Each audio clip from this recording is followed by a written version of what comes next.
annual Mayor's Panel. We are thrilled to have you all here today, especially our esteemed guests of honor, our Tri-Valley mayors. It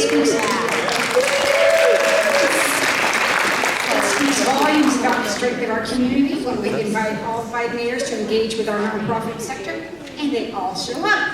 This is a testament to the value they place on the work that we do together. Before we dive in, I need to extend a great big thanks to our event sponsors. The first one is Sandia National Laboratories, our community event sponsor, whose ongoing support helps us bring valuable programming to the nonprofit sector. You'll hear from Andrew Nagaray in just a minute. And then Payroll Vault, that is our Mayor's Panel sponsor, and for making today's conversation possible. And now, with that, I'm honored to turn things over to TVNPA's board chair and today's moderator, Marty Sutton.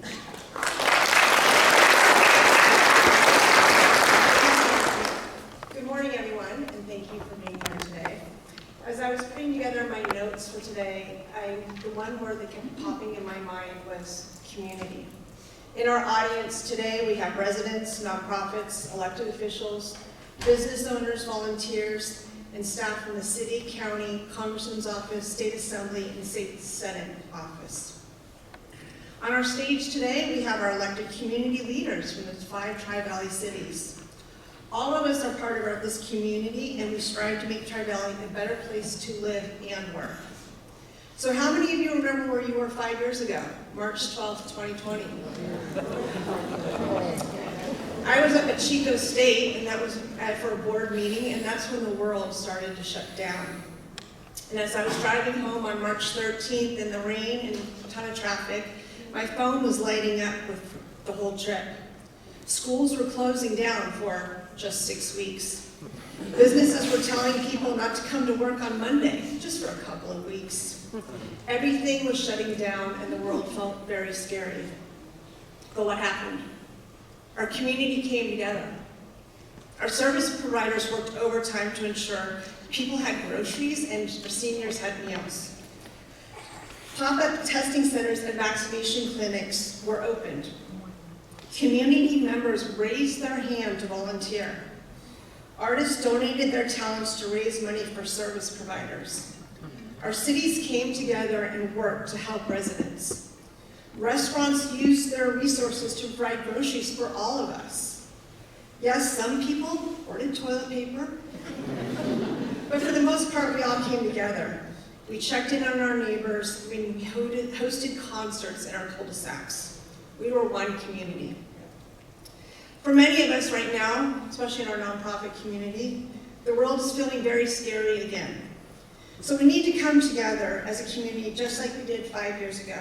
Check on our neighbors, ask our service providers if they need assistance, ask how their staff are doing, raise our hands and volunteer.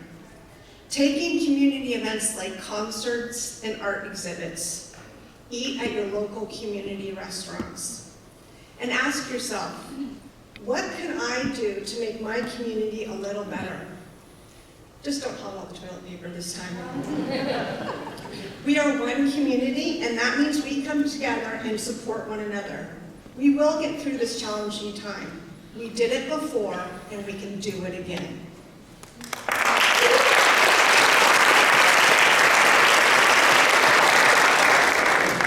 So as a community today, we have our community mayors who represent all of us at the local level. I would like to thank our community mayors for being here today. Mayor Armstrong from San Ramon. Mayor Walsh from Pleasanton. Mayor King from Dublin. Mayor Marchand from Livermore. And Mayor Morgan from Danville. So each mayor was given a list of questions for today, and they chose the questions they wanted to address. Many of these questions came from our executive director roundtable participants. This allows us to mix things up so that everyone is not answering the exact same question. Each mayor will be given 2 minutes to answer the question. They have a timer on their table. I learned my lesson after the first year. I asked that they stay at 2 minutes to limit so that they would get a 2 minute limit. Sorry.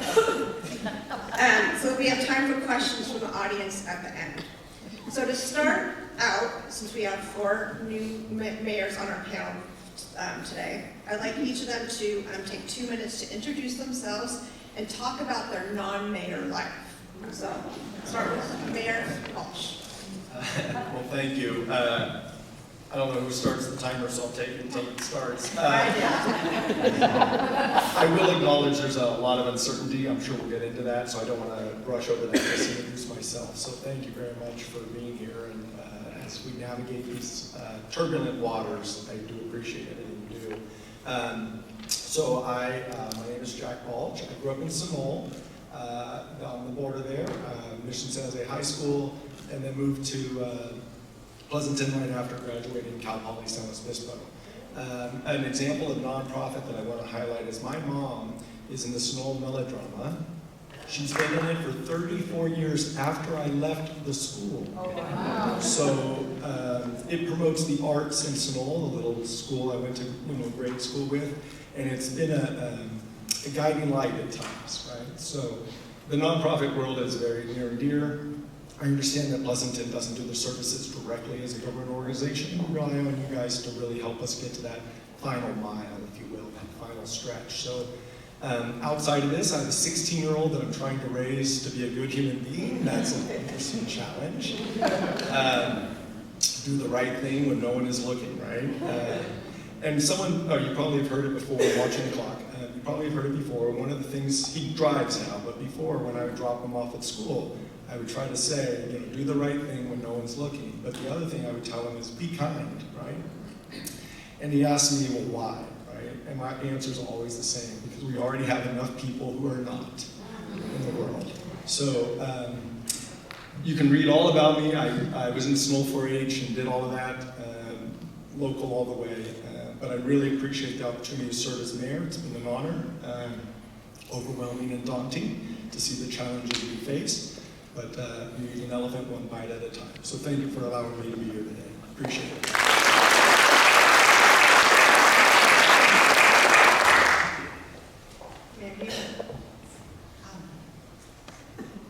So good morning, everyone. And it's my honor to be here.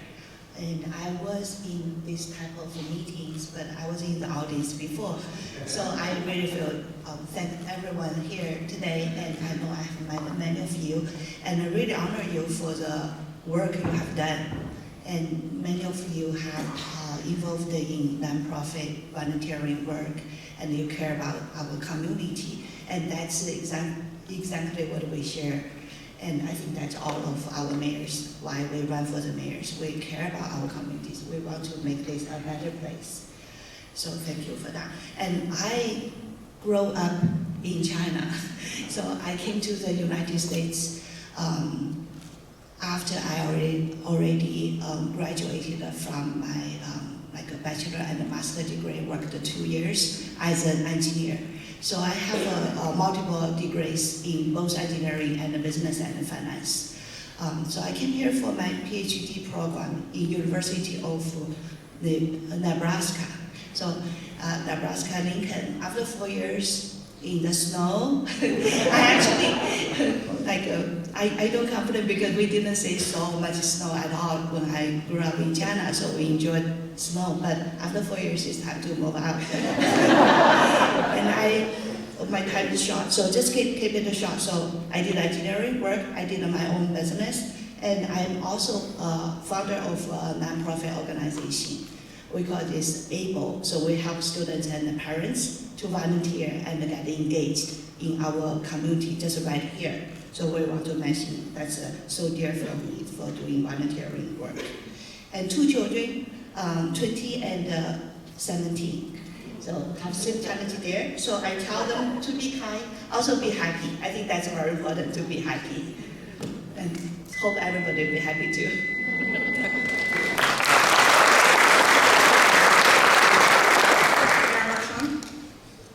Okay, well, thank you. I guess the question was, what's our life outside of mayor? I don't have one. I've been the mayor for, this is my 6th term, and Marty mentioned the word that kept coming back to us was community, and certainly that's a big part of this. But the word that I keep coming back to is passion. because all of us, what we do because we're passionate about it. I spent over 30 years as a chemist. And it sounds, I'm curious for some of you who may not understand, I was passionate about what I did. I was passionate about protecting the quality of the water because that's what people depended upon. Water is the most fundamental compound for life to exist. It was my responsibility to keep it safe. So passion is what I keep coming back to. I was born and raised in Hayward, moved out here in '85. Both of our sons were born out here. They're both living over in the peninsula now, both successful, went to Livermore schools. But again, it's about serving the community. My father was third generation police. My wife's family is fifth generation fire service. We're hardwired for service. That's what we do. Someone once said, service is the price you pay for taking up space. And it makes our community a better place to be. So that's why we're up here. We're not paid to do this job. We do this job because we're passionate about our community and we're passionate about service. And it's really an honor to be here. So thank you very much.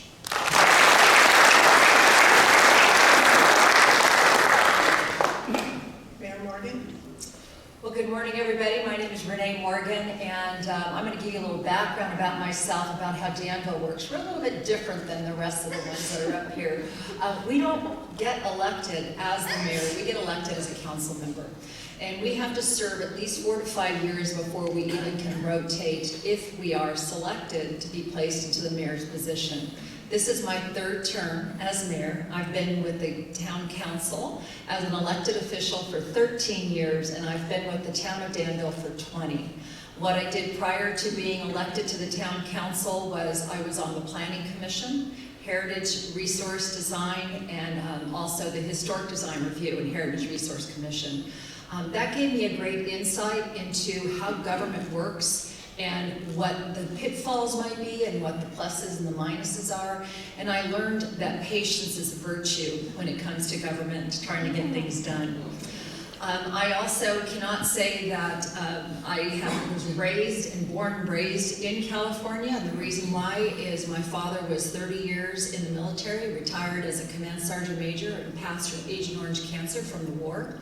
And we ended up settling out here in California. I ended up going to high school and college out here, and that's how we ended up out here. I have 2 children, and yes, you're going to call me crazy. My daughter's 37 and my son is 22. I'm a glutton for punishment. I relived 2 different scenarios where I had a daughter on the football field for cheer and a son that played football, and I was having deja vu every single moment I was sitting on that football field. But I'd like to say that, first of all, Danville is a unique community. Danville is a community that I've called home now for 36 years, and I couldn't think of a better place to live. Thank you for having me.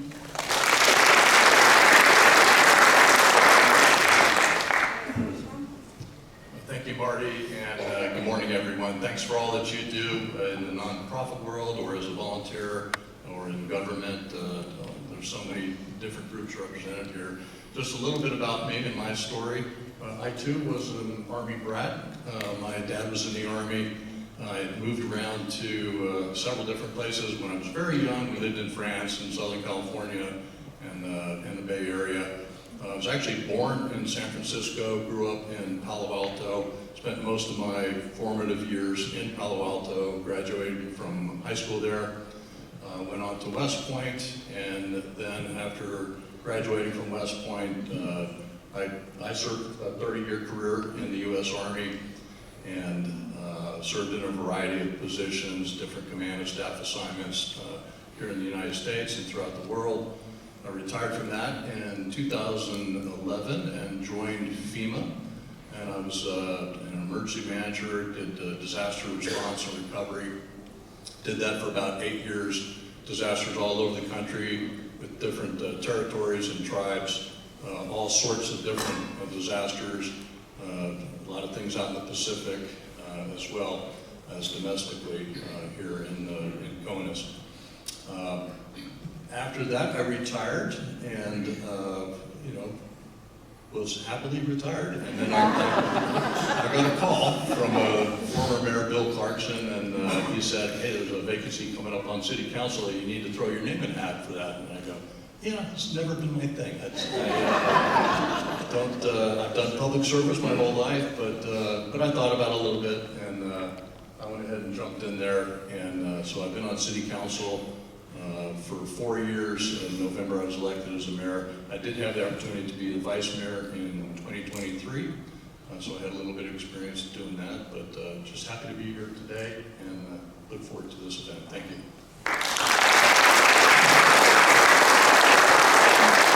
Thank you all for sharing your stories. So this first question is going to go to each of the mayors. As a newly elected mayor or returning mayor, what are your top priorities for your first term? And we'll start with Mayor Marchand. Thank you. The city's top priorities continue to be public safety. People need to feel safe in their communities. A balanced budget. We need to know what resources we have. The asset management, responsible asset management, and strategic investments to ensure the quality of life for our residents.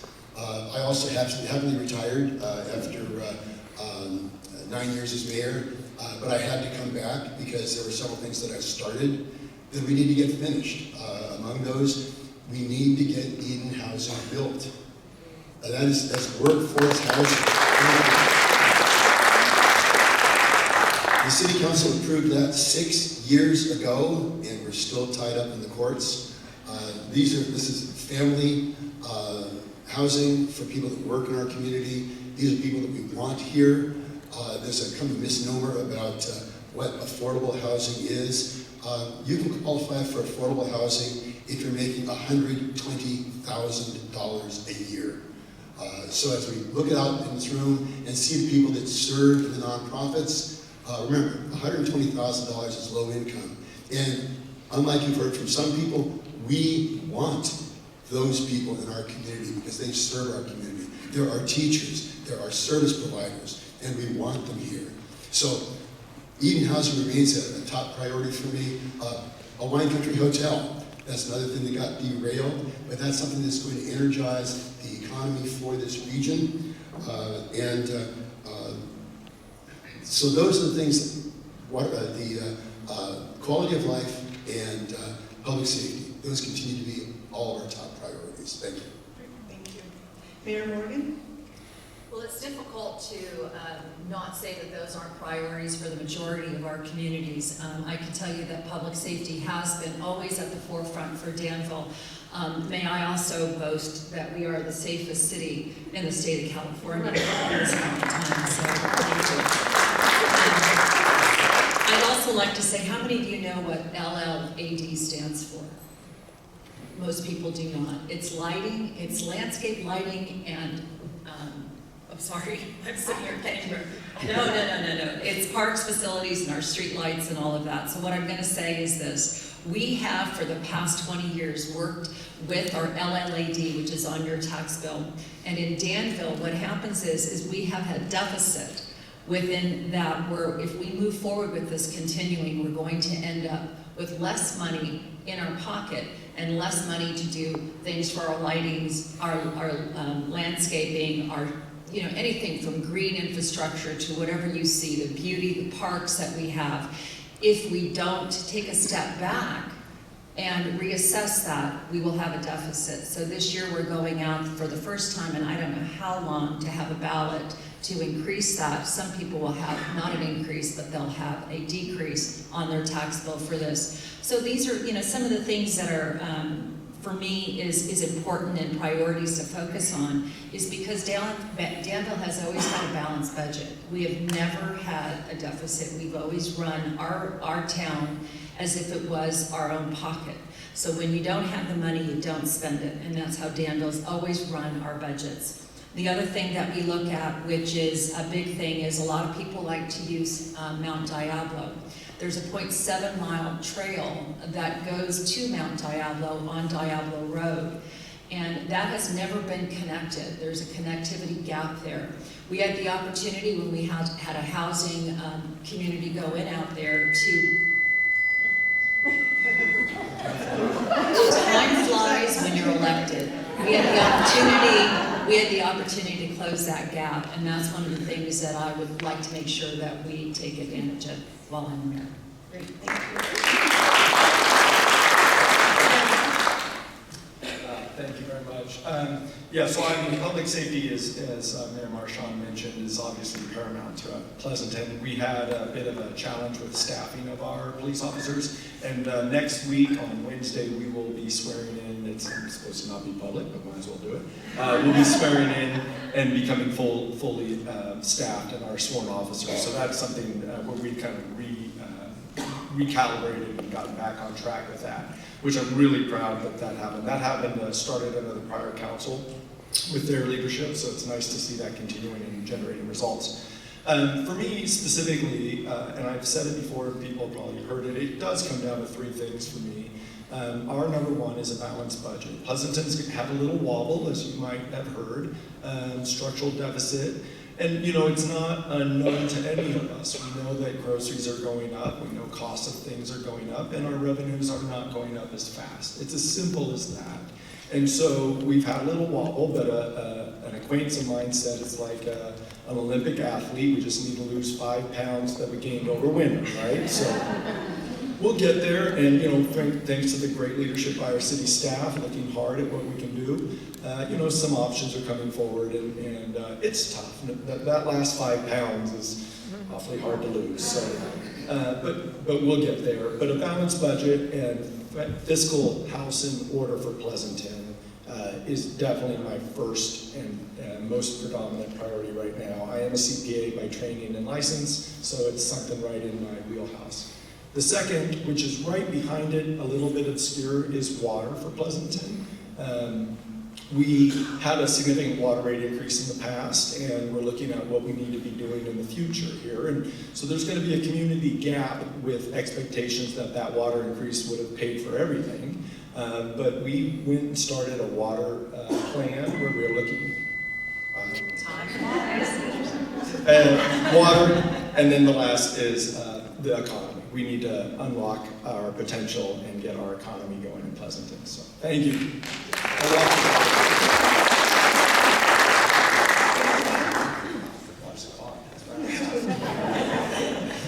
That's a great time to talk about this, so they already share a lot of things I want to say. Safety for sure, and it's always number one. We do have a lot of resources here. We added situational cameras, and also we have a lot of discussion about how to make our place even safer, and I will say this way. Another thing important is the community.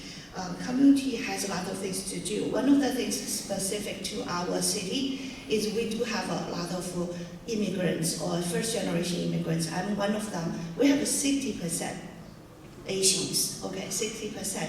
And many of them are like me, first generation, and I would say 3 levels of engagement. One level is communication, how we can let citizens know what's going on. So we have this weekly brief, try to give weekly updates, and we have a mayor's report. And this year we were starting doing 2 minutes Instagram every 2 weeks, and I'm the one on that report. And we also have a city report, so a lot of engagement there. And just last week, I think 2 weeks ago, we decided to officially support Diwali and Holi and other 8 community events, because we want to make sure everybody feel they are appreciated. And also we want to see there's also, we have some members here, we always want to hear voices. No matter good or bad, we want to hear from you and we care about you. That's one thing I want to say. We do have a lot of projects going on, and we've developed very fast in the past, and there's a pain, but there's also benefits. Our financially is a positive, in a very good position. So with that said, we want to balance it out. We want to say what's best for our community. So just keep it short here. Wow.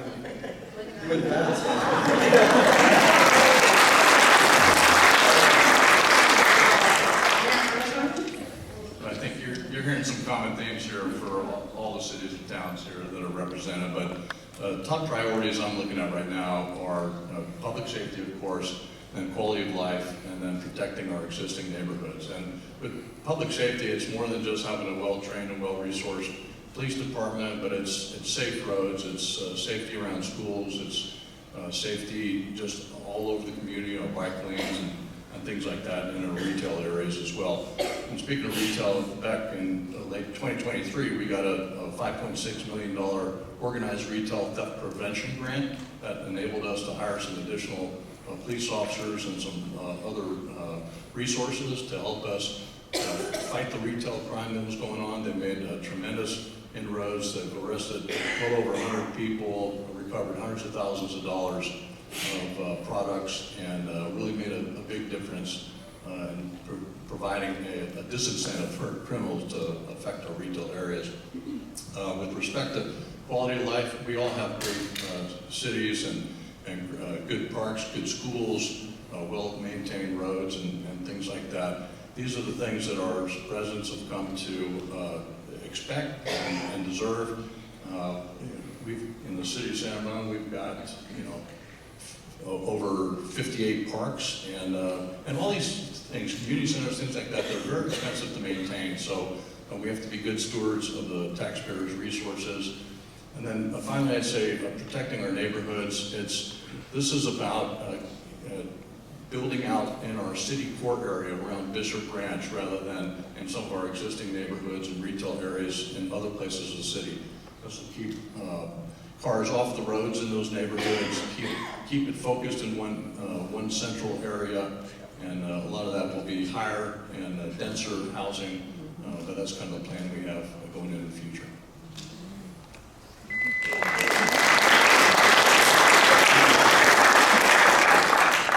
Our next question is for everyone. With so many new mayors, how do you see regional collaboration evolving in the Tri-Valley?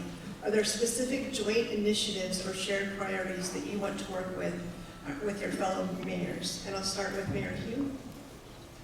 Thank you. So we already share a lot of our priorities, and you can tell safety is all of our priorities, and also support a high quality life for our communities. I want to say, when we have for example, have some situations happening, all the police officers, firefighters, all the resources, they actually communicate with each other, they help each other out.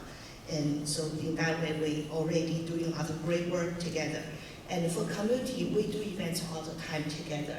We will have our St. Patrick's Day weekend this week, and we are expecting like 100,000 people.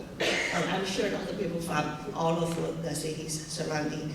And we celebrate our culture, celebrate our events together.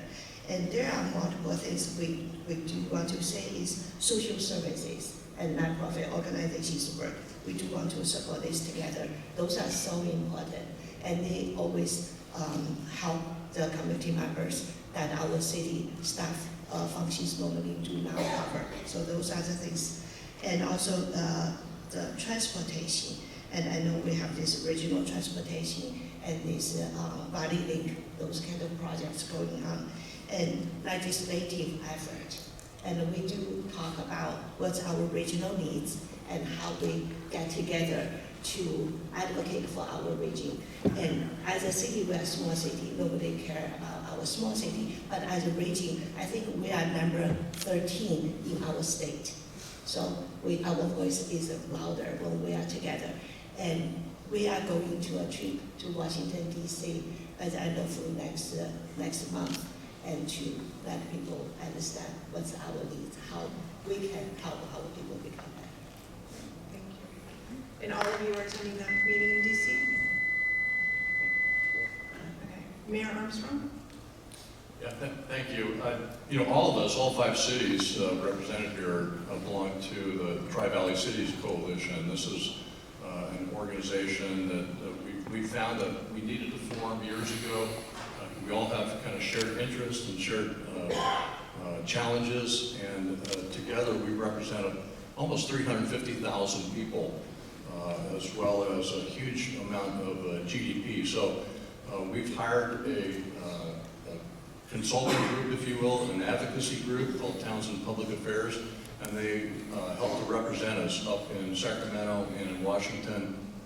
We'll do different couple trips each year to either to Sacramento or Washington, and we together collectively will lay out different priorities. And those priorities are things that are unique to each city and some in common, transportation being one in common, but different cities will speak about it in different ways, whether that's Valley Link or maybe it's water quality or it's wildfire prevention and mitigation, insurance, things like that.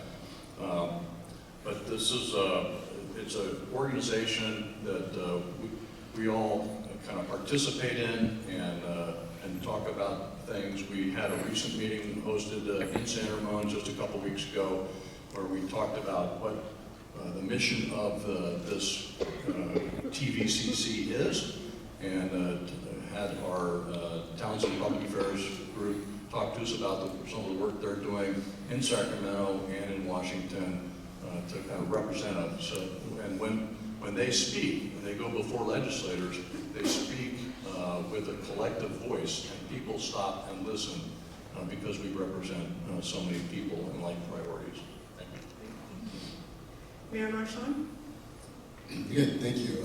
All of us have been on the councils for a while, and I've been very fortunate because I'm the most senior one here. So I've seen the value of this collaboration, and this collaboration is going to continue. This is something that when we do go back to Washington, D.C., or when we do go up to Sacramento, as the mayor's mentioned, we go back as a region, and we speak as a region. We speak about regional priorities. And so because of that, we really punch above our weight. We were in a senator's office a while back, and they were saying, well, this isn't really a priority for us. And I said, when was the last time you had 5 mayors in this room? And they paused and said, never. I said, this is important to us, and we represent a large constituency out in our area, so it should be important to you. Again, we talk about the regional assets that we have, the Lawrence Livermore National Laboratory in Sandia, high technology. There is work being done here in the Tri-Valley that can be done nowhere else on earth. And national priority, you heard Andy McElroy talk about it earlier today. That's a top priority, where it should be. Now, the work that's being done at Lawrence and Sandia is about stockpile stewardship. The federal government administration fired 300 people from the NNSA whose sole job is national security and stockpile stewardship. This is critically important to all of us. And this is not revenue generating, sorry, but it is about national security. And we need to go back there and ensure that they understand that the work that we're doing is critical to the survival of this nation. It can be done nowhere else. Thank you.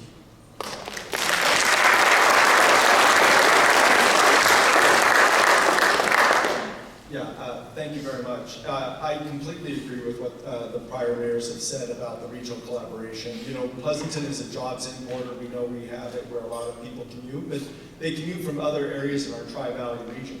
We know that, right? And they commute from over the hill from San Joaquin County. But I am greatly able to benefit from being able to call any one of these fellow mayors of your or any from their council.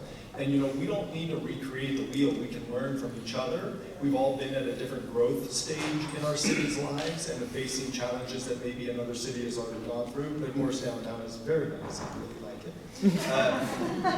But you know, the economic power that Mayor Marchand mentioned is real. And so for Pleasanton, the life science industry, I just visited Daybreak Labs, which is in Livermore this morning, and they are working on a lot of life science companies that then incubate from there and go into our region and other employers throughout the region, right? Maybe they're going to Dublin for the AI element, or Livermore for maybe climate, or Pleasanton for life science. But the reality is that the borders are just on a map. They really are. this is a mega region and we need to be thinking about it like that, solving traffic challenges like that, working to see how we can keep the economy going with that in mind.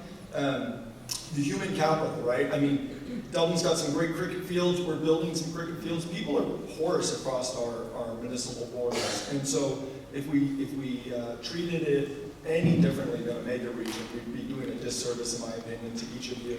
And the nonprofits are a great example of that. Your donors come from different groups, and your support base, your volunteers, right?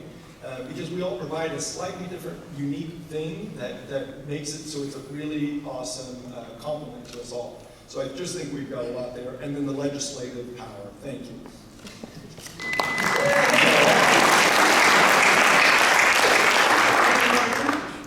You know, when you talk about collaboration, I look around, I look out in the audience, and this is collaboration. This is what we're all about. It's not just about my town, my community, my city, my initiatives. It's about what we do together as a community and outreach that makes us a healthy community and that makes us what we are. It's about the city, it's about the staff, it's about the constituents in the community. If we don't have a service such as, I can give you an example, when COVID hit, I was the mayor in 21, and we were having seniors that weren't getting meals. And it was really concerning for me because they were isolated. It was the isolated group of people that we weren't reaching out to.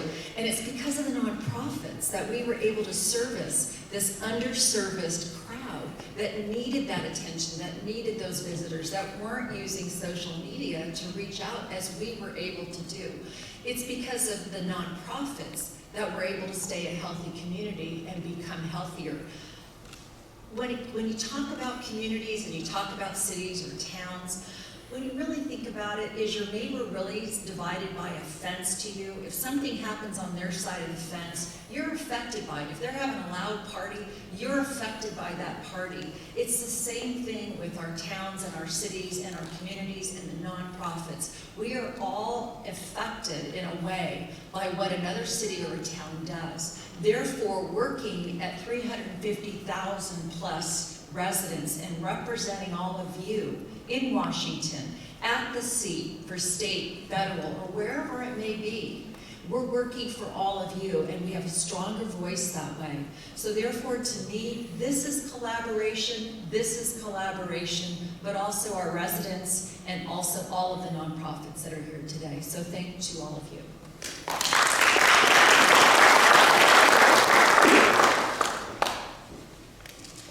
So I think this next question is kind of literally the elephant in the room.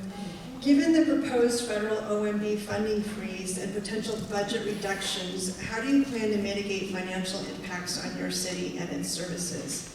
What would happen if federal funding disappeared for key local services? I'm going to start with Mayor Marchand. Yes, we will be severely impacted. The fact that home investment and community development block grants are extraordinarily important to us funding the nonprofits that work in our community. These housing projects, human services, and infrastructure, these are all vital. And a lot of these come from the state and federal grants that we receive. California is a net donor state. We've been donating much more than we've ever gotten back. So as we continue, as we've depended on grants from the federal government, we will have to look internally and we'll have to work together. We already work together. We're already partners for those that are the most needy in our community and the least served. So if it does come to pass that these federal funds are limited or disappear, we need to impress upon our representatives, our elected representatives, that it is the Congress that appropriates the funding and not the White House. So we need to have people that step up to ensure the separation of powers that are guaranteed by the Constitution, and we need people to show some spine and to maintain those powers to continue to serve the people that they were elected to serve.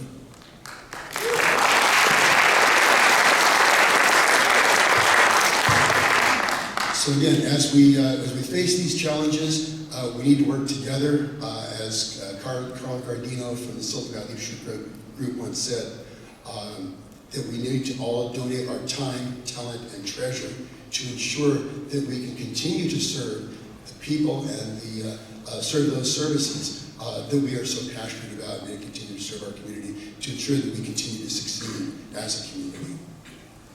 Thank you. Mayor Balch? Not one I want to go second on.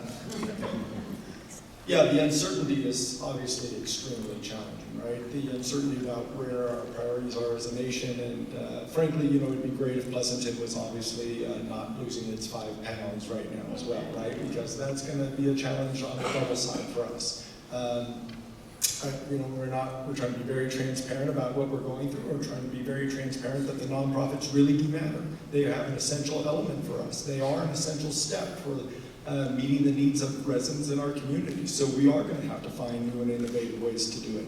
You know, I've been approached. Pleasanton doesn't have an internship program like Dublin does, but you know, there's a lot of people that do want to help, and it is interesting that I find myself now a connector of people more so than I ever was as a council member before this. And so I'm hopeful, as Mayor Marchand alluded to, that we will be able to tap into the human kindness factor and getting people aware of the need that the nonprofits are facing. Obviously, that's not necessarily dollars, but that might be labor, right?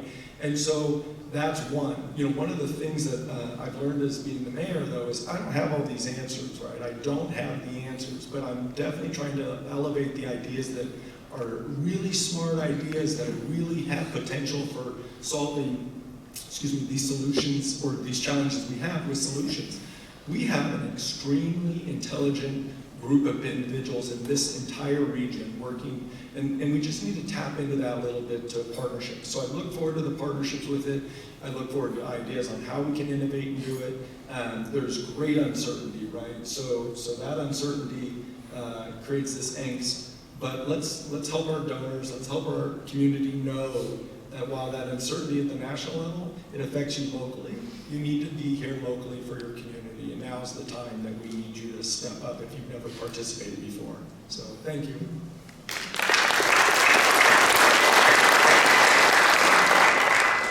Mayor Morgan? Let's put a different spin on that for a second. It's interesting because the ARPA funds came and went, and some of you received the ARPA funds and some of you didn't. But one thing you never want to do is you never want to look at that as your dollars that are going to be coming in every single time. So you have to be cognizant of that. At Danville, we look at one-time funds that are typically earmarked for capital improvement projects or projects that we want to put money into to make sure that we're funding what our future needs are. And as nonprofits, I'm sure you're doing the same. You're taking these funds and you're putting them toward things that you need, other than just the fundraising that you do and the wonderful auctions and all of those things that people attend on a regular basis. But I can tell you that it's important to be proactive when you are in a nonprofit, as you know, to reach out to your elected officials, reach out to your residents, reach out to the people, reach out to each other to see how you can cross-reference to make money, to make more money come in, and not depend on those funds as supporting your nonprofit, more so looking at what you can do to make sure that you're bringing those services to your community and getting that funding that you need, rather than reaching out to the government to look for them to pay for it.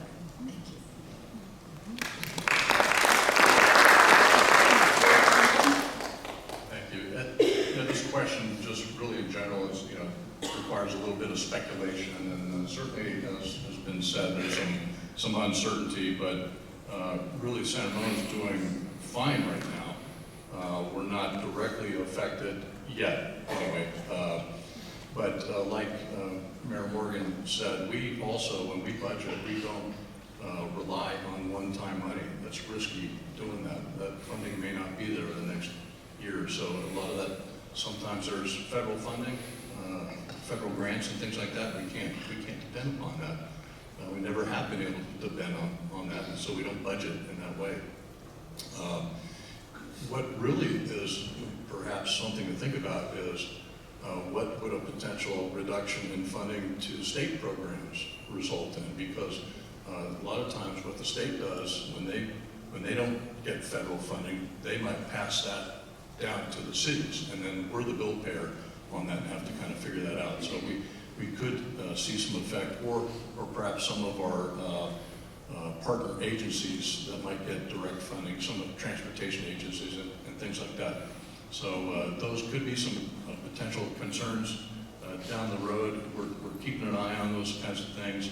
I think we need to let the dust settle a little bit on that, but there's certainly the potential for our nonprofit community to really have to step up if we find that there's kind of a widespread reduction in federal funding going into the future. Mayor Hugh? So it's great to be the last one to answer this question. So it is discerning, and we just hope the situation would be better than what we have today. And as a city, we do provide some funding for the nonprofit organizations. So in the past, I think we provide about $300K to 18 nonprofit organizations. And because of the ARPA funding will disappear this year, so we do want to look into the way how, as a city, we can gap that financial gap and to make it more possible to support the nonprofit organization. I just want to say this way because we do need to go through the council discussions and to see what we can do. Another way is I agree that we have a lot of talented and kind people in our region, and a lot of people don't know there are so many nonprofit organizations, don't understand how things work. So we do need to communicate better, be a better connectors, and so we can gather more community members to stand up, to give their hands to help out. So I know there's a lot of nonprofit organizations already doing this work, like a Three Valley Community Foundation. They were reaching out to the community members to ask them to donate, and they can help other nonprofits. So those kind of efforts are really worthwhile, and we will do what we can do to support those. Thank you.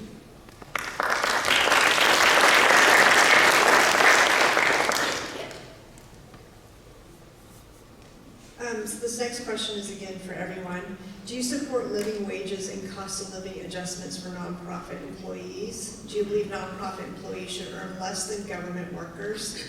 If not, what can cities do to change the perception and better support nonprofit professionals? And I can start with Mayor Armstrong. Well, certainly there's no doubt that the non-profit community is working super hard, and they're making a tangible difference in the lives of so many people in our community. I've attended several of these different events with our non-profit community. I've heard the discussion that they're working so hard, yet they're really not paid kind of living wage and so that's certainly a challenge. I would just encourage our nonprofit organizations to look to partner with organizations like Chamber of Commerce. Our in San Ramon, our Chamber of Commerce does a good job. It's not just discounted membership for the nonprofits, but it's opportunity to get out there and advertise, get some visibility of your organization. That might increase some of your fundraising as well. And it's networking, it's references in a membership directory and things like that. So our chambers of commerce are all have a component of that where we have our nonprofits as part of it. So that's a good opportunity to kind of get involved. There's also the East Bay Economic Development Alliance.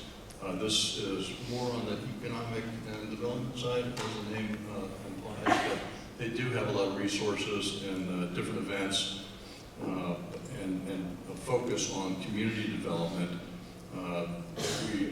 Upcoming is an event, the East Bay EDA Innovation Awards that will be coming up on the 27th of March, and they're going to recognize a few of the nonprofits. For example, some of the winners this year are Alameda County Food Bank, the Contra Costa and Solano County Food Bank, and some other nonprofits are some of the finalists. So they do provide a networking opportunity and another good resource for the nonprofits. Mayor Armstrong? Thank you. Mayor Armstrong mentioned the fact that a lot of the people that work in nonprofits are not paid for that. And you're looking at 5 of us up here.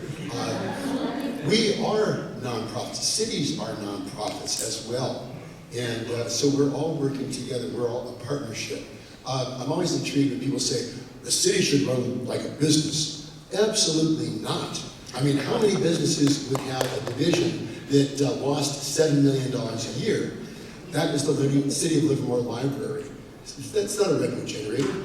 Businesses are created to make money. Cities are created to provide services. Police, fire. Can you imagine what a for-profit police department would look like? I don't want to see that. A for-profit fire department. You know, we had those for a while. They didn't work really well.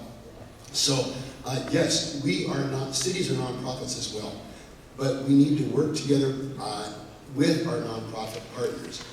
We have our community development block grants, which has been mentioned here, and we give those out to to our nonprofits that work very hard and do so much for our community. And they do work that the cities cannot do. But again, we need to all come together and work together to ensure that those cuts do not happen, that they continue to impact that sort of Damocles that hangs over us. But recognizing that we all need to come together to make sure that we can continue to provide the services that those that are least served in our community that really do need. So thank you.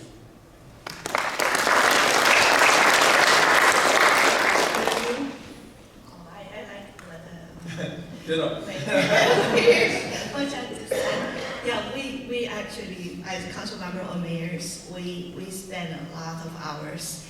And Mayor Bocci just asked me how we can handle so many hours of regional meetings, council meetings, and also like events we want to support, like this one, and a lot of community members' requests. It's hard, I have to say this way. We are on the same boat with all of you, but we understand the importance, and we also have a good heart. That's why what do we do. So we are here together, and we will navigate this hardship together. And I have to say, we believe in what we have done, and we will make this work. And I have to say, I'm sure after 5 years, when we look back of today's hardship, we'll be really happy that we have conquered all the challenges and we are doing better. You know, we are stronger, we are happier together.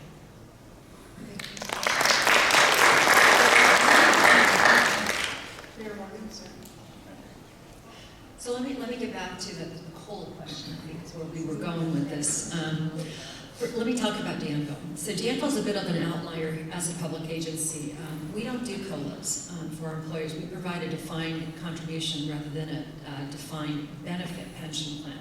So it's a little bit different. We don't provide any other post-employment benefits, and consideration for salary adjustments is annual, and it's based upon pay for performance system.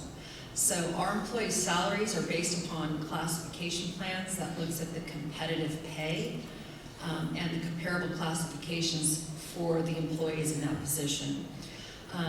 So what that does is that keeps us within our budget and our framework, so that we don't have to deal with post-pensions and all these type of things, or unfunded pensions, as we hear that buzzword quite a bit. So getting back to the nonprofits, the nonprofit employees are vital services that support our communities in a myriad of ways. Zoom changed the way we look at employees and the way that we hire people. We have people now that are saying, I'm a qualified employee, I want to work for your organization, but I want to work 3 days from home and 2 days from the office. So it's created a different competition and a competitive edge, because if you're willing to do that, maybe you'll get a more qualified employee, but you're not going to get an employee that's filling your seat in your office and has a collaboration that you're looking for and that we're used to from the past. So I think that's part of what we both as nonprofits and also cities and towns need to take a look at. The competition for that for well-qualified employees is fierce. And it's made it difficult for the marketplace, it's made it difficult for the employers, both public and private employers, and for nonprofits to make sure that you're effectively providing the services that you need while getting the employees that are there for the mission and not for the paycheck. Thank you.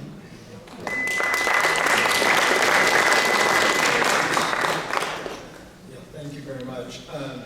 So for the conversation related to pay, right, adequate pay or living wage, I support a living wage for all industries.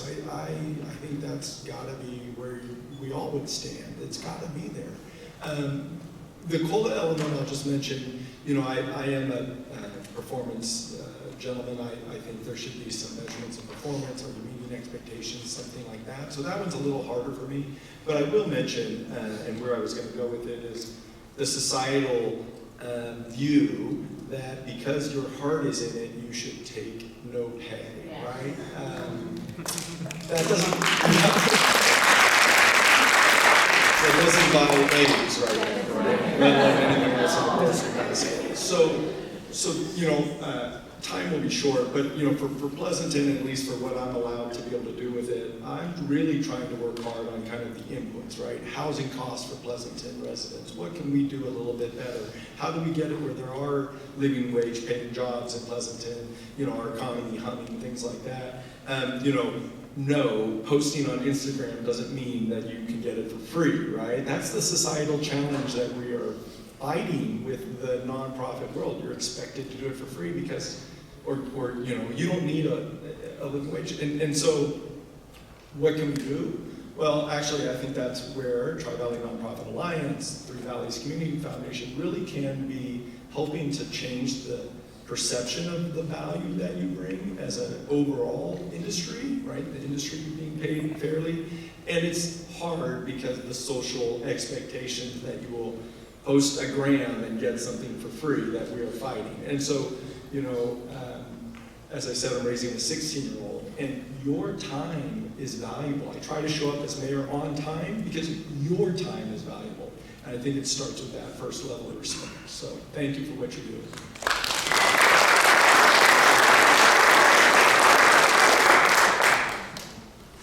Okay, our next question is, I thought this was a very interesting one.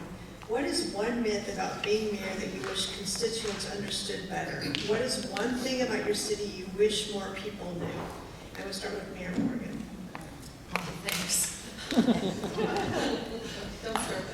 I gotta catch my breath. No, you know, you talk about one myth. There's so many that you can think of when somebody comes up to you as a mayor. I mean, there's a unilateral decision-making process that takes place.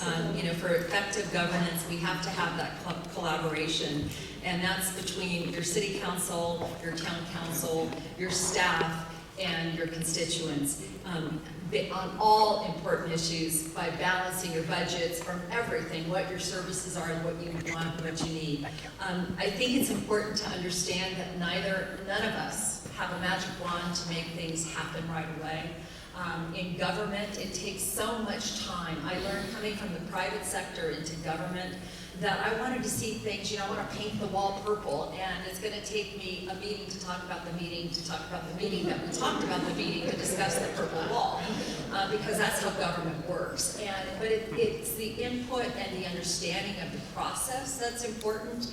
And I don't want to belabor this anymore, but to tell you that I have learned that government has a clock and the private sector has a clock. So that's one thing that I think is important to tell our constituents, because they don't understand why we can't change the housing element. Why are we building so many homes? Why are we doing this? And they don't understand that we all advocate for our communities. We all work hard to make sure that our communities and our region gets the services that we need. but we don't have that magic wand and it takes time. So as an example, on the government clock, it's actually a good thing. I'm only 25 years old.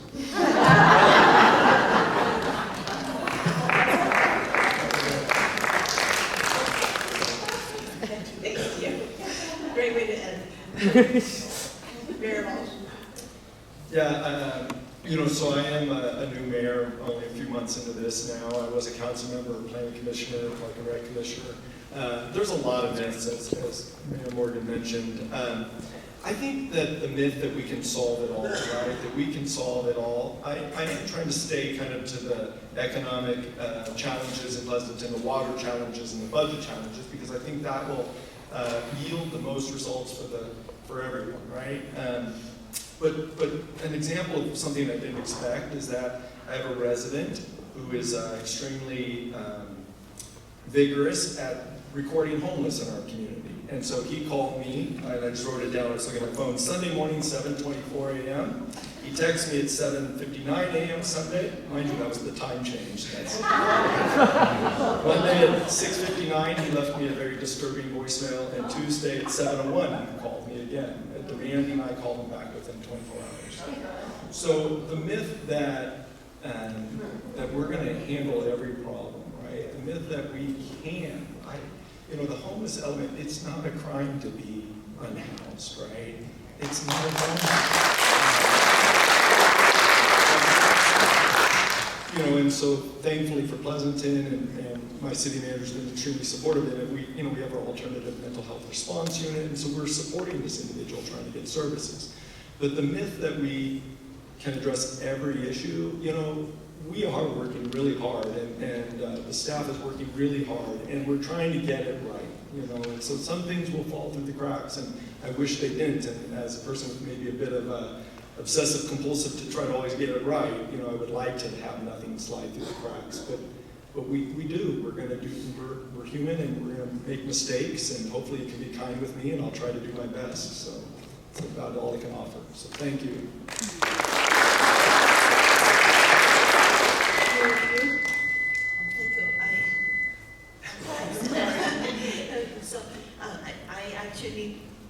I was a 4-year council member, and before that I was doing some volunteering work at the school district, and also have my own nonprofit organization working with the families. So I have before that I was all in the industry. I'm just quickly telling my experience.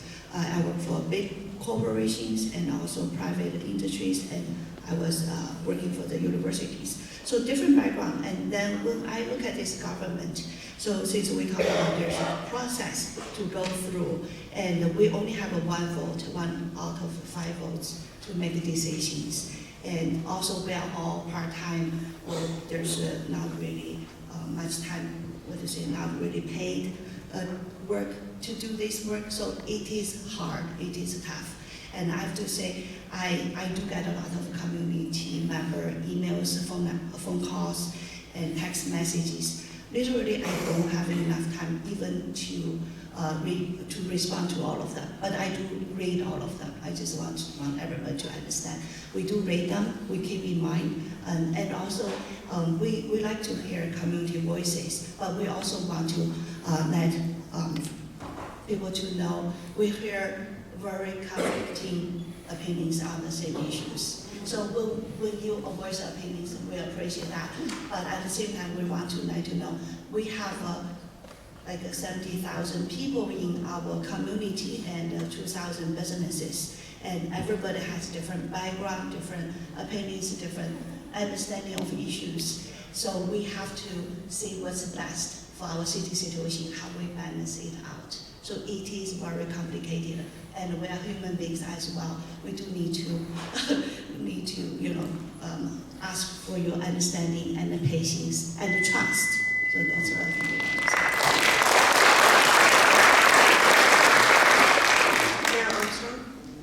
Yeah, this was kind of a fun question, and I also thought a lot of different things that we face out there that our constituents believe, but the one I kind of landed on was, Morgan talked about the speed of government, or the lack of speed of government sometimes, and we're hearing that council and cities can't solve all the problems. There's just so many issues.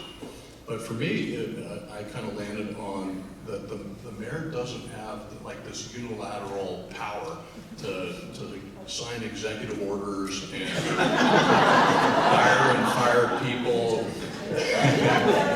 We all have a city manager council form of government. We don't have a strong mayor form of government. You see that in cities in California like San Francisco and Oakland and Los Angeles, I think San Diego and Fresno as well. But the rest of us, we're part of the city council. We're one of 5 people on the city council. So I have 20% of the vote. I can't tell the city manager to go do anything. It takes a quorum of the city council to direct the city manager to do things. City manager is the one who runs the day-to-day operations of the city through the department heads. He's the one that proposes the budget. We as city council, we approve the budget. We do policy work. We pass ordinances and give proclamations and resolutions and things like that. But we don't have this unlimited, unconstrained power to do things like you see play out on the TV and the news or in the papers. So I think that's one myth that a lot of people don't understand. There's a higher expectation that they can call the mayor and get something done right away. Doesn't always work. Thank you.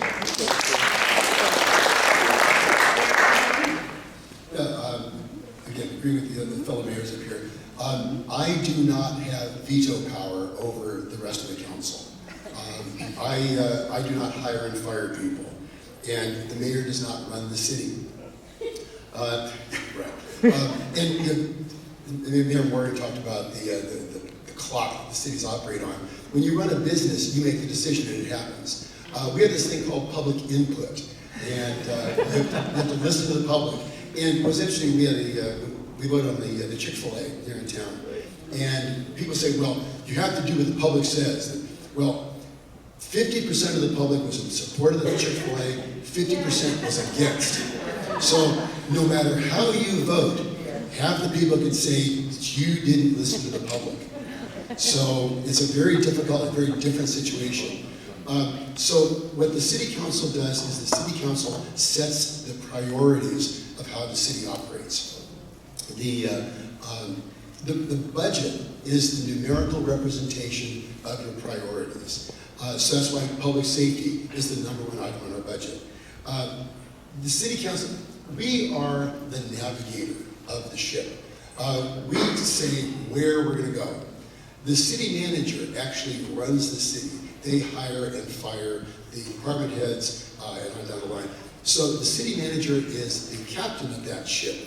We are the navigators of that. We tell where we want to go, and the city manager gets us there. And for that, I am eternally grateful. Thank you very much.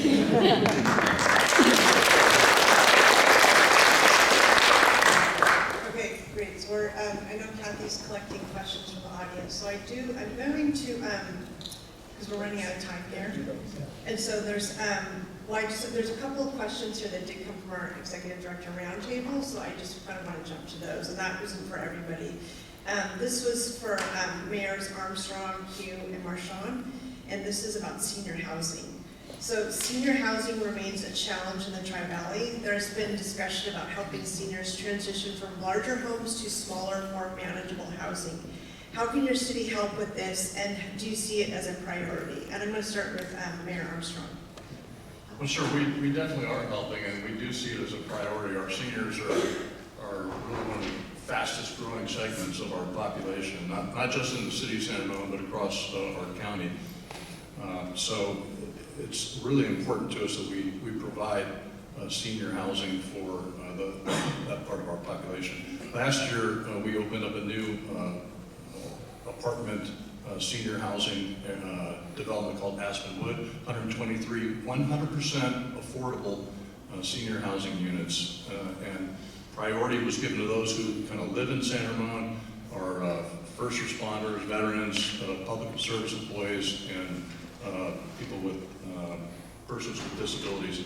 We had another project that we opened 2 weeks ago, Belmont Village, a little bit different, it wasn't 100% affordable. It was senior luxury housing, and that's 177 units. That's included independent living, assisted living, and memory care. We've got an entire neighborhood called Sunny Glen, which is an over 55 community. It's got single-family homes and condos. Got Deer Creek North Apartments. That's an income-restricted senior housing project that we've got. And then we've got several other facilities that offer housing for seniors.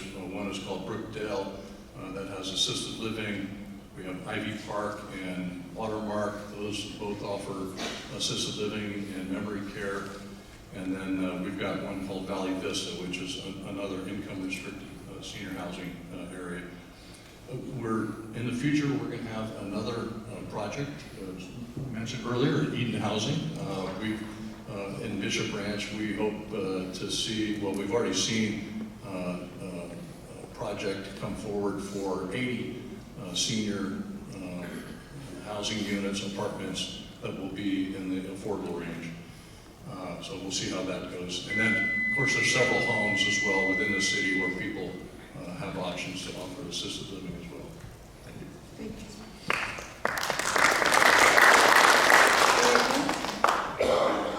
So we know this is there's a great market need for the senior homes and baby boomers, and there's our community also have many residents have lived here like 30, 40 years.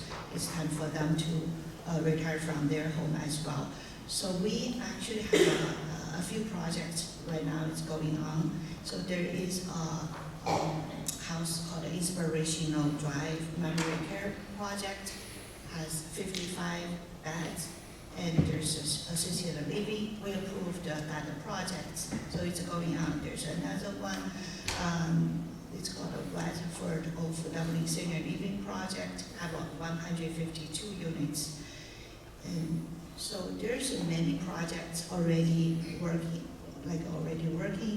In Regional Street Senior Affordable Housing, there's 113 units for low and very low income seniors. And also I know there's a Sunflower Hill, Susan, you just mentioned about, we are going to develop some, it's not only for seniors, it's also for the people with development disabilities. So we have to say, many things are going on.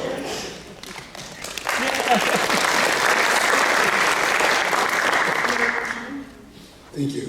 We have a number of partners that work with us to provide us for senior housing.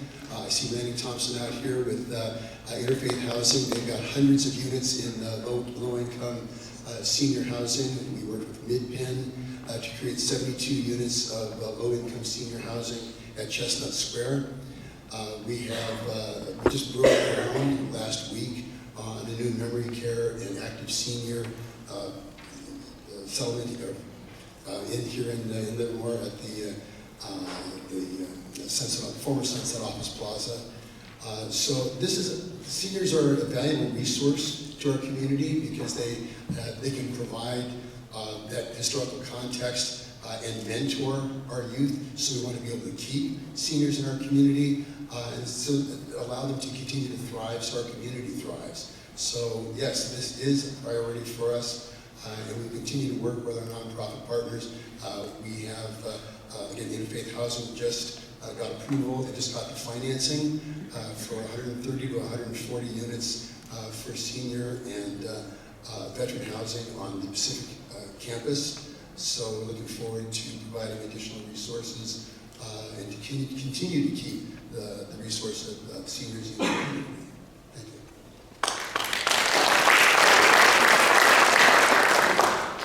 Okay, so I was going to move on, if that's okay with the mayor's, unless there's one question you really wanted to get to, move on to audience questions? Audience questions. Audience questions, okay. Well, depends on the audience questions. Well, this first one's pretty interesting. Danville will take it. Let's see who has the most guts to take this one. So, for parity's sake, can we find Fund police and fire at 25% and have officers and firefighters raise the rest with pay and annual fundraising, with pay cuts and annual fundraisers.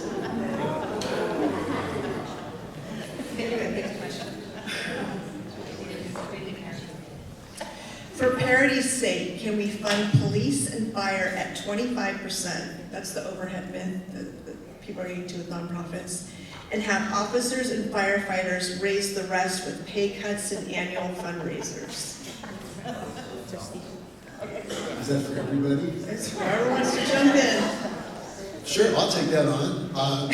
So everybody talks about they don't like big government. Everybody wants small government. No, I'm sorry. Everybody loves big government because they love the services that big government provides. We provide libraries. We provide recreation. Those aren't revenue generating. They lose money. But people like that. They like the benefits that big government provides. So if you talk about funding this as a nonprofit, the public will not stand for it because they want public safety. They want the police and fire. When they pick up the phone when their house is on fire, when their loved one is having a medical emergency, they want people to respond. So the public will not accept that. The fact that they're willing to accept that for nonprofits is because you operate sort of in the shadows, that you provide a critical service that many people, many of our voters don't need. And this is part of the problem. You have the voters are voting on services that they don't require, but these are desperately needed by the people that are living in the shadows, that aren't out there making a lot of noise. They're just trying to stay alive. And so, yeah, parity's sake, absolutely. But the problem is, you've got this very visible component of the community that provides those services, and you've got another component that needs services, but they're basically invisible. Yeah, very true. Anybody else want to take that one on? Next.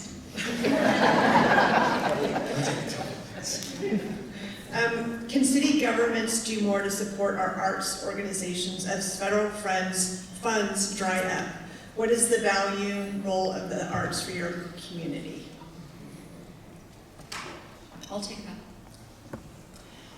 When my children were in school, they started cutting the art programs. And it was a creative way for children to express themselves, to have mental clarity, to everything from music to creating a portrait. It creates a sense of calm. When I was a child, one of the things that I loved to do is my mother started us off on keyboard lessons. And I would come home and I would just play the keyboard for an hour or so. And she'd say, go outside, Renee, come on, go outside. But it was for me, she's going to get rid of me, I know, go ahead. But what it did for me is it cleared my mind. It gave me the opportunity to decompress from a day that was full of, kids and this and learning and everything. So taking away the arts from our children was a mistake. And to me, it always has been. There's other areas that you could go out to get in art class. We have tons of places that we can do that dance. We have art places where people can create art. But a lot of people can't afford to pay for them. So these children aren't getting that service. I believe that when you defund or take away the ability for children to be expressible is when we start getting into more of the mental illnesses that we see within children, where they're not able to have that outlet.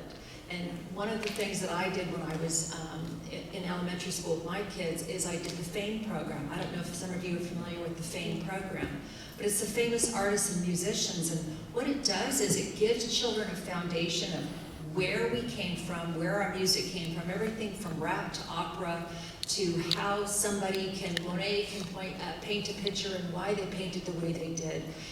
Not only is it educational, but it also gives us an outlet and a sense of who we are and expression goals. So, thank you. Yeah. Can you let them clap for me first before you jump in? So the arts are incredibly important to me, and it's a testament to that. As you walk out of the theater, on the right-hand side as you walk out, there's a large paving stone that says, known as Mercatum Similis Teatralis, which is Latin for "there's no business like show business." And that was a line from the first play that I did in the acting company where I met my wife. And you talk about contributing to the quality of life, that has definitely contributed to the quality of my life. So I am a founding member of the Arts Commission for the city of Livermore. And we set up a program that provides funding for the arts for all new construction, not only development. They're required to pay into an art fund, which then the Commission for the Arts awards out as grants. So in my first terms as mayor, we added 58 pieces of public art at no public expense to our community. So yes, the community, now so if most cities around us, all the other cities in the Tri-Valley, and almost all the cities in Alameda County, the recreation and arts programs are part of the city. Recreation and arts is a city department.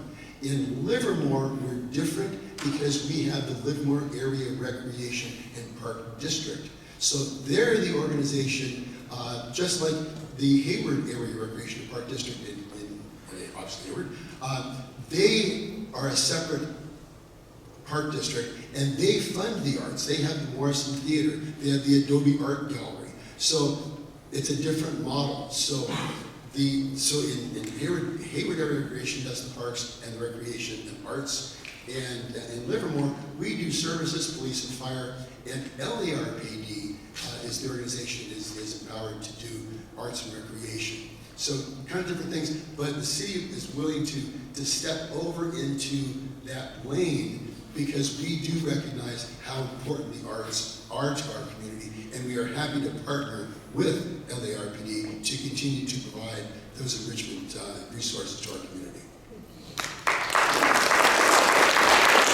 Check out that. Our next question is for Mayor Walsh. Does Pleasanton have new housing developments coming available in the near future? Thank you for the question. So yeah, Pleasanton's definitely got some housing coming online. A very poignant example, if you would like to drive down Santa Rita Road, the Tri-Valley Inn is under construction right now. It's been leveled and raised, and then new construction was going in there. And then also Avalon Bay, which is kind of near the Walmart, Pleasanton off of Owens Drive. So those are two under construction now. I will mention that as you know, we've had a council change in Pleasanton at the recent election, and one of the conversations you may want to watch, join, and participate in is the east side. It's the area between Pleasanton and Livermore along Stanley Boulevard. We are looking at how to bring that forward and annex that into the city of Pleasanton if all things align. And there's been a big conversation about there's two projects I should maybe mention. The first one is 200 units of housing called Arroyo Lago, right next to the transfer station. And then the next project is East Lakes is the current name holder, and it's approximately either 500 units of senior restricted housing, or possibly 650 units of non-senior, any age group housing. And so it was progressing under senior housing under the prior leadership, and now it's been on a 4-1 vote progressing under housing for all. And with a senior component, there would be still a senior age-restricted component to it, possibly 80 units. But the additional number of houses there provide what I'm hopeful, again, very early, so I don't want to, not ahead of the council, I'm not sure we're going to get it, but the initial proposal outlined duplex and triplex housing and single-family housing that is not McMansions. It was 2,000 square feet approximately was the target square footage for the housing of the single family, up to 2,800 square feet. And so they have told me that they think some of those initial duplex, triplex units will come on around the $750,000, $800,000 range if they are able to produce them without the challenges of legal and whatnot that they may face. So a variety of housing types for the age or variety of need you may have is on the horizon. Obviously, it's a little further off. And then I'll just mention that the last part, which is, we are trying to look at how we can connect people in our town and how we can pay for the improvements and amenities. So we have increased our development impact fees for new housing in Pleasanton. That was one of the first actions actually started also under the prior council and carried on by this one. And so that new housing that comes on will pay its fair share of impact, but that is helping us to fund the arts and some other elements that we've added to that. So thank you.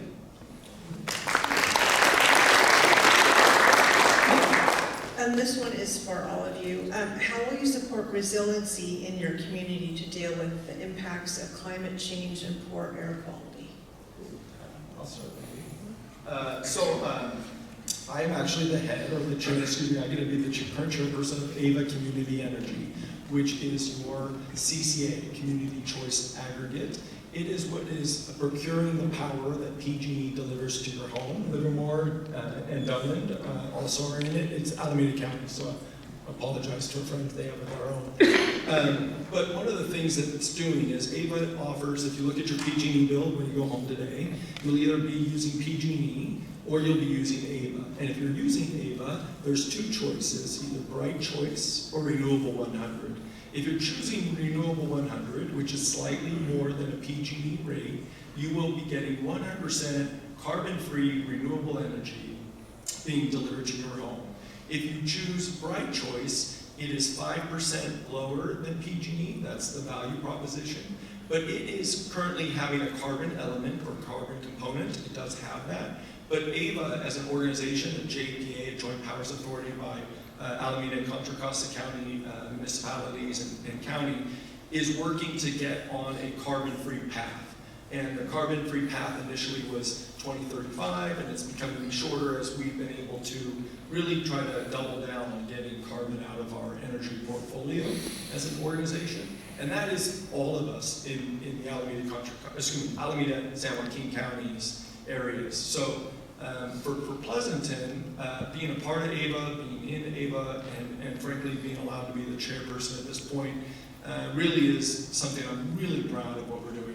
Livermore and Dublin have been right there with us, and frankly it's been a great partnership to have them, because again, that Tri-Valley partnership really helps us see the benefits overall for all of us. I know Livermore's got a solar project coming through AVA, trying to get funding. You might have read about it in The Independent. A little bit of challenges with tariffs and stuff now. So AVA's going to have to decide how we're going to be able to possibly lean into that and help out our JPA members achieve better climate impacts. So let's tack on to that as well, and if you don't mind, and say that, you know, this is how legislation works, just as a kind of give you an idea. A few years back, we talked about the greenhouse gas initiatives. You guys remember that? And what it was about was basically put your housing where the jobs are. Put your housing where the jobs are. Now all of a sudden we fast forward, and what are we doing? We're putting housing wherever we need to put it, and you're going to stack it in as much as you can. And it doesn't matter if you're providing the jobs or not. I mean, look at Danville. We are not San Francisco. We're not that hub. We're not Almond Creek. We're not that hub. But now we're asked by our RENA numbers, our regional housing numbers, 2,241 homes to put in a community that's almost built out. The only way for us to go is not out, but up. And that means that we're increasing the height of our buildings and all of that. So when you talk about the effects of things, my point for this whole thing is we're talking about government that just says, okay, do it this way. No, wait, change, do it this way. No, wait, you're going to change to do it this way. So we need to be cognizant of where we're putting our homes, how we're putting them there, and making sure that the jobs that are created are in the job centers, and that the homes are like the suburban areas where we are, that we're not overpopulating those areas. Thank gosh that they now have a new legislation that's coming out, one of the bills that are coming out, that says that they can't expect us to go through the housing element that we went through this past year. We went back and forth so many times just to get a certified housing element, because if you don't have that, the state takes over and they start telling you how to build, where to build, and you have no control. So it's unfortunate that we hide it under the umbrella of this, but the reality is government changes so often that we have to pivot along with it to make sure that we can accommodate what they're asking us to do.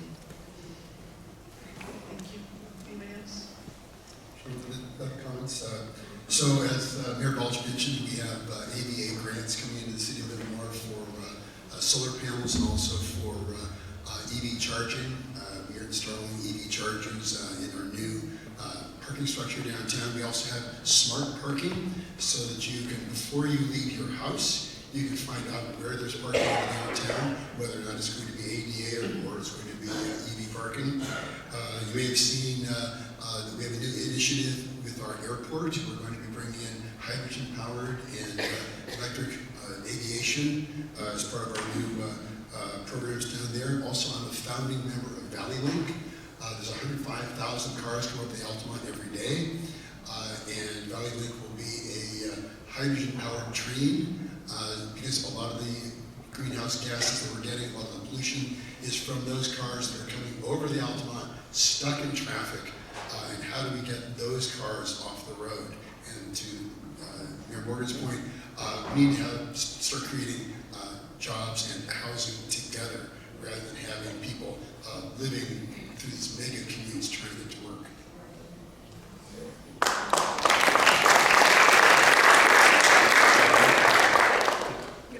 I know we've had several answers to this already, but just for the San Ramon residents and Danville, I believe, in terms of our CCA, similar to what Alameda County's got, we've got Marin Clean Energy, and I could echo almost everything that Mayor Balch said in terms of what MCE provides and the clean energy that it provides and then PG&E delivers. So yeah, on your bill, it's either going to be PG&E or MCE.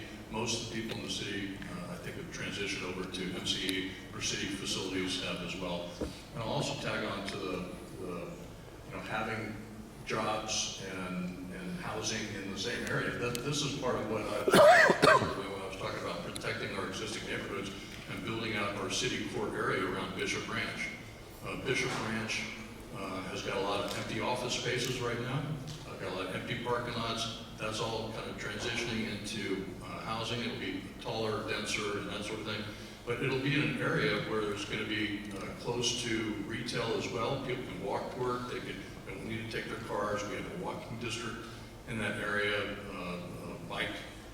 bicycle master plan that kind of runs through there. It's close to our transit center. It's near the on and off ramp for 680. And so yeah, there's going to be a lot more people coming into that area, but it's also going to be built in such a way, and we expect with the kind of future workforce patterns of more people working from home, shopping from home, and things like that, that it won't have quite such a high demand to put additional cars. It will put more cars on the road, but we'll keep them out of the existing neighborhoods and hopefully not significantly add to greenhouse gases in our area as we meet our RENA numbers, and ours is for San Ramon another 5,111 units by 2031. So we have quite a challenge, and we're also essentially built out to our urban limit line. So that's kind of the plan for how we're going to accomplish that going down the road.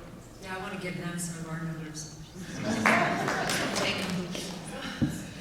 Well, on that note, cities don't build housing. How are you supposed to meet your RENA numbers without state subsidies, especially for affordable housing?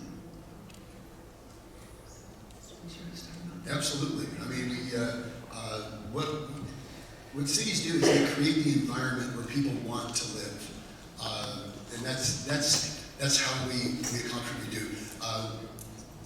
The laboratories require, they're going to be hiring, I think, 600 people a year for the next 5 years, and they need good people. So what we do as a region is we provide a good environment that attracts those people. The home builders recognize that this is a good area to build, and that's why they build here, because people want to be here. The reason that housing costs are so high is because there's not enough housing. And supply and demand, if there's more demand than the supply, the cost goes up. So absolutely, we need subsidies to ensure that we can meet the affordable housing numbers, because we can't subsidize the housing costs. So we depend upon the tax credits that allow the affordable housing to be built. A project that I mentioned earlier, Eden Housing, affordable housing, Unfortunately, that cannot apply for the tax credits as long as it's in litigation. It's been in litigation and in the courts and battles for over 5-6 years. So this, we hear from the state they want us to build affordable housing. I can't get this through the state courts, so obviously they don't care that much. Marty, can you repeat the question, please? Sure. So cities don't build houses, I'm just reading directly from this, so bear with me. Cities don't build housing. How are you supposed to meet arena numbers without any state subsidies, especially for affordable housing? So, one thing that I'd like to say is that when you create a housing, when you're creating a housing element, what you want to do is you want to go out to your public. And like I had mentioned in the very beginning, it's not just about a council or a staff saying, this is where we're putting houses, this is where we're putting housing.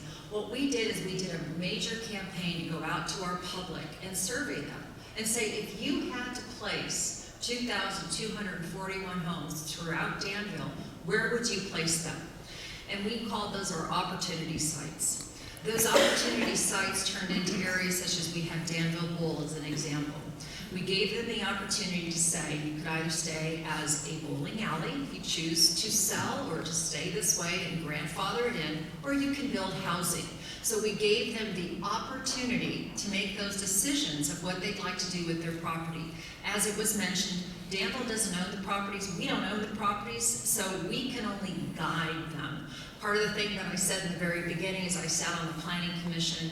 We also have something called design review.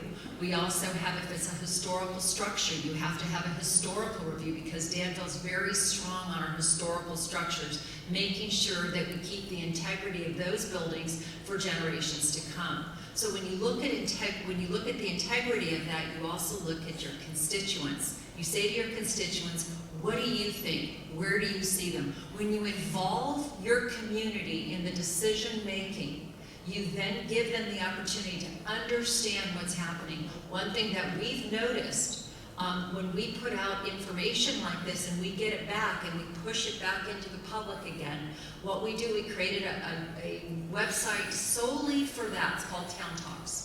People can go on there, you can read about the newest things coming up because maybe you're about affordable housing and maybe you're looking for I think the word was McMansion. It's up to you, but what it is it gives you the opportunity to have an input on how your community plans itself and what the future of your community looks like and what affordable housing will look like. We've integrated affordable housing throughout Danville. People say, oh, Danville's an affluent area, you can't afford to live there. Oh, I beg to differ. We've been doing that for years. We've just done it strategically, and we've done it with great planning. So.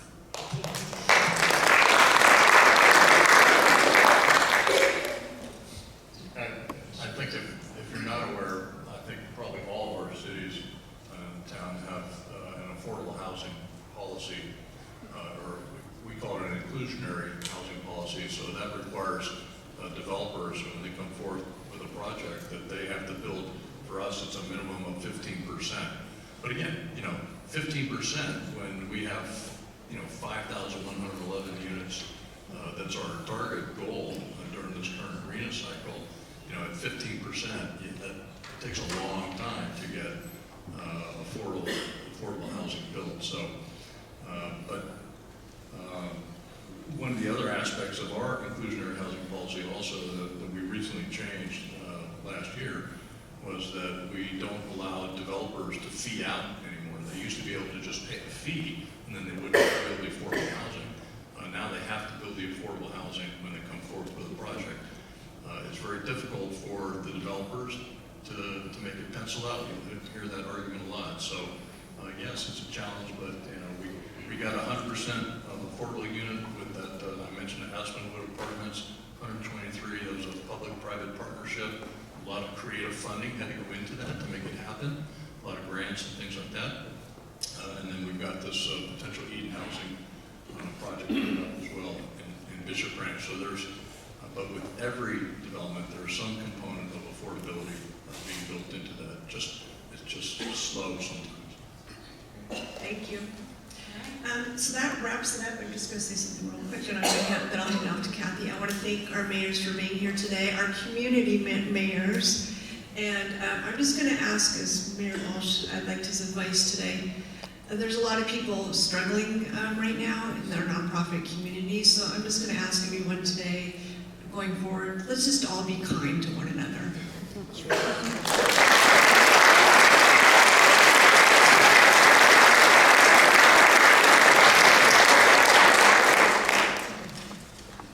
All right, well, thank you. I also just want to make a comment. One of the things that TVNPA is doing is we've been bringing together some of our direct service safety net organizations with our politicians. We've met with Mayor Eric Swalwell, and we have another meeting coming up next with Assembly members Rebecca Barrett-Cahan. We do plan on bringing in the mayors on another session, and hopefully Senator Jerry McNerney.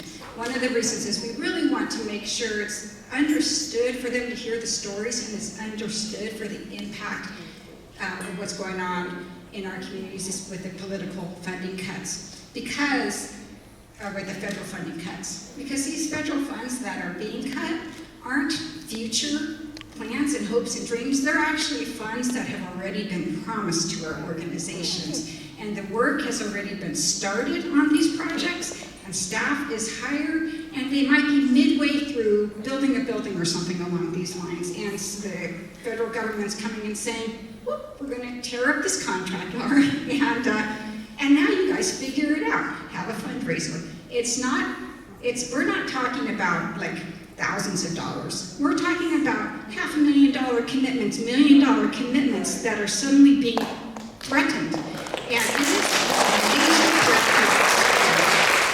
And Sherry, Hugh, Mayor Hugh, I have the same thing. I believe in looking back and saying, oh, it was amazing. We made it through that. And we will. In the meantime, though, across the country, millions of people are going to be harmed because of this. And so it does worry me. And in our community, we need to find a way to step up and really protect our nonprofit organizations who are protecting the most vulnerable people in our area. And it is, you might end up being one of the vulnerable people.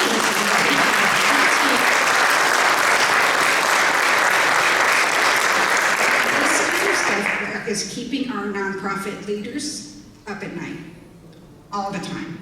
And anyway, and I just want to know, thank you for listening to that, because I've been sitting here going, I want to make sure it's understood what is actually happening and what's being threatened to happen. So some of it is actually happening right now, and some of it is just, well, we don't know.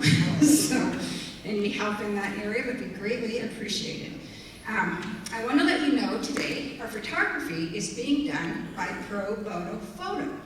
And so Pro Bono Photo is a clearinghouse that matches local organizations that need photographic services to volunteer photographers who wish to donate their time and expertise. So what a great service that is. I do have a paper with a QR code if you're interested in learning more about that. In the meantime, can we thank our photographer for today?